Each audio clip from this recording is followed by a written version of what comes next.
নমস্কার বন্ধুরা, জয়ন্তী পাকশালায় আপনাদের সবাইকে স্বাগতম। আপনারা তো ডিম অনেকভাবেই খেয়েছেন। একদিন এভাবে করে ডিমটাকে রান্না করে খেয়ে দেখুন। আশা করছি ভালো লাগবে। এখানে একটি বাটি নিয়েছি, এর মধ্যে ডিম ফাটিয়ে নিচ্ছি।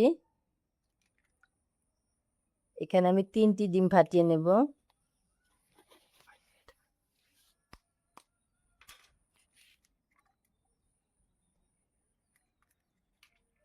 ভিডিওটিকে প্রথম থেকে লাস্ট পর্যন্ত দেখুন। ডিম 3টিকে আমি একটি কাঁটা চামচের সাহায্যে গুলিয়ে নিচ্ছি। দিয়ে দিলাম সামান্য হলুদ গুঁড়ো, লবণ দিয়ে আবারও মিশিয়ে নিচ্ছি। দিয়ে দিলাম কুচনো কাঁচা লঙ্কা, কুচনো পেঁয়াজ। এখানে একটি পেঁয়াজকে আমি কুচিয়ে নিয়েছি, ওটাকেও দিয়ে দিলাম। দিয়ে আবারও ঘুটে নিচ্ছি।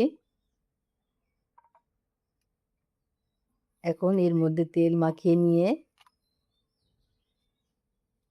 একটু একটু করে বেটারের মধ্যে দিয়ে দিচ্ছি।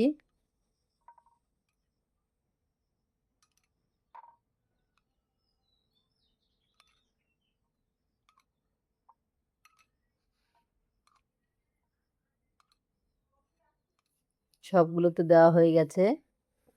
গ্যাস জ্বালিয়ে গ্যাসের উপর বসিয়ে দিলাম, দিয়ে একটু ঢাকা দিয়ে দিচ্ছি। একটু পরে ঢাকনাটাকে খুলিয়ে নিচ্ছি। দেখতেই পাচ্ছেন এক পাশ ভাজা হয়ে গেছে। এখন একটি চাকুর সাহায্যে উল্টে উল্টে দিচ্ছি। এভাবে করেই আমি সবগুলোকে ভেজে নেব। হয়ে গেছে, এখন নামিয়ে নিচ্ছি।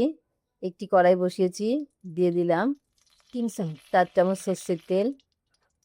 তেল গরম হয়ে গেছে, দিয়ে দিলাম তেজপাতা,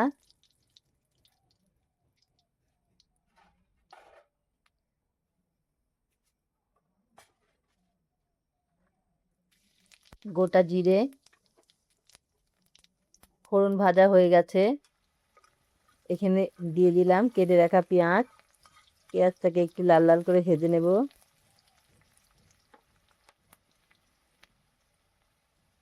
দিয়ে দিচ্ছি রসুন বাটা। রসুন বাটাকে দিয়ে একটু নাড়াচাড়া করে রসুনটাকে ভেজে নেব, যাতে রসুনের কাঁচা গন্ধটা চলে যায়।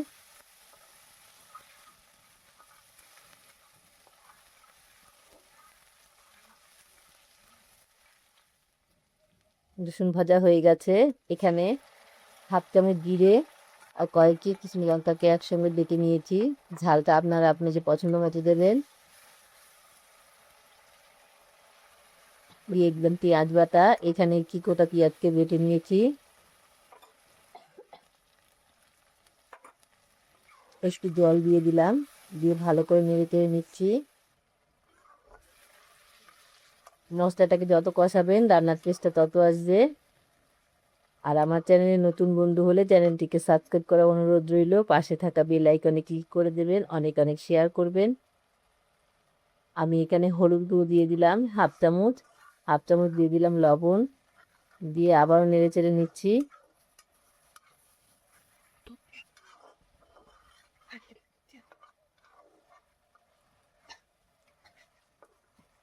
এখানে আমি কোনো গুঁড়ো মশলা ইউজ করছি না। দিয়ে দিলাম এখানে 1 বাটি নারকেলের দুধ। দুধটাকে দিয়ে ভালো করে নেড়ে চেড়ে নিচ্ছি।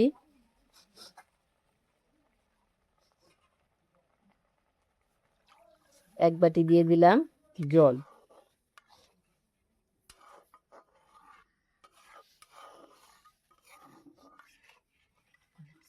ডিম তো অনেকভাবেই খান, একদিন এভাবে রান্না করে খেয়ে দেখুন, আশা করছি ভালো লাগবে।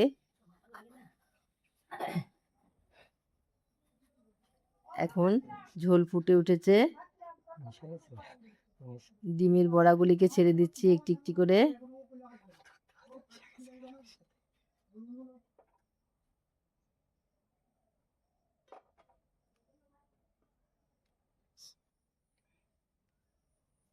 কাসুরি মেথি দিয়ে দেবো এর মধ্যে, দিয়ে নামিয়ে নিলেই তৈরি হয়ে গেল ডিমের এই রান্নাটি। আমার ভিডিওটি এই পর্যন্তই। পরবর্তী ভিডিও নিয়ে আপনাদের সামনে চলে আসব। নমস্কার।